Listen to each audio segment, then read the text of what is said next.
When you work in a heavily strong union environment in Michigan, male dominated, you got to learn tact in order for you to be able to get shit done. Now, did that mean I didn't fire anybody? No. Did that mean I wasn't a concealed carrying mama with my 38 special in my purse? Absolutely, I had one. Sure did. I had too much money on and too much at stake. I needed to be able to defend myself at that time.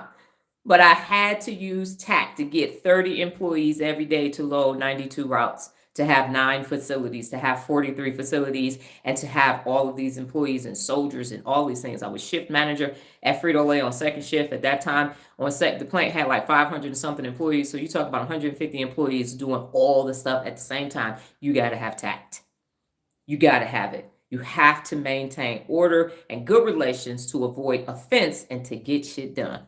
Now the part that was hard for me, because I was like, I ain't no punk. What you mean I gotta have tact? You mean I gotta be nice? I ain't about to be kissing nobody's ass. I ain't no sycophant. That's not what it is.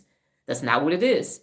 It is treating people with dignity, respect, listening, communicating effectively, and ensuring that everything flows in the right direction. And we all going to the same objective, which is throwing cases, basically taking raw materials, turning into finished goods, selling in the marketplace, and operate safely every day so you can go home to your family and friends.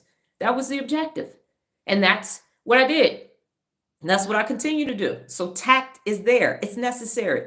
It is necessary. Now, you ain't no punk. You're not going to let people walk over you, because treat people with dignity and respect and handle conflict when it occurs are there in case you need to use those as well. So it isn't this mealy mouth ass docility that you just walking around with, because that's fake. And we can be authentic. So you need to be real with yours. You need to establish your way of exercising tact. And it's going to be different than mine and different than Kevin's and different than Regina's and Lola and everybody else, Driscoll Construction. Everybody else that's on here is different.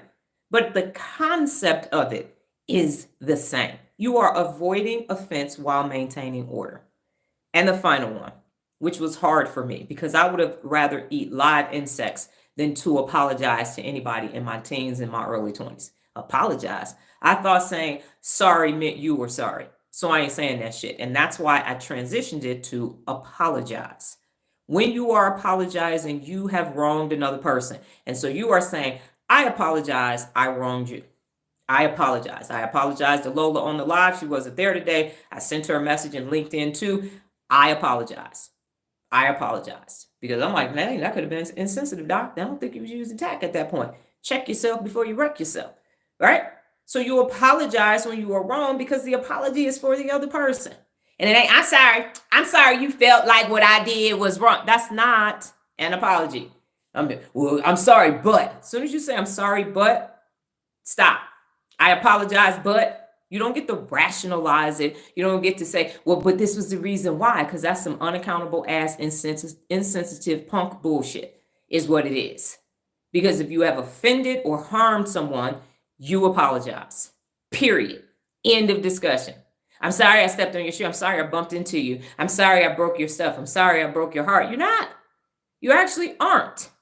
You don't get to say that.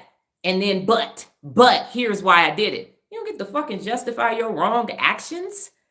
Unaccountable people, once again, not I broke a promise to you.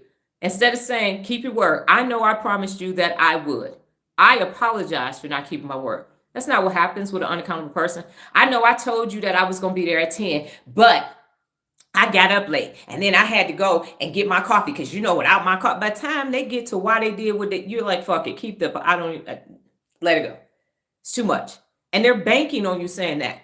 I'll entertain it. Now what happened next? And then you have to do what? Okay. And then I'm going to remind you, we back at apology. Now that you got that all out your system, do you now feel better for treating me bad? Do you now feel better for not keeping your word? Because that's what you want. Oh, I was wrong. And so I need to feel better about offending you. I need to feel better about making you feel bad. So make me feel better about doing something wrong to you. No, absolutely not. Apologize when you are wrong. And if you cannot apologize when you are wrong, you cannot be over here in the land of real leaders. You can't, because you are personally unaccountable. Okay. That's all 12 between yesterday and today. If you were not here yesterday, go look at part 1 from yesterday, because that's where the first 6 are.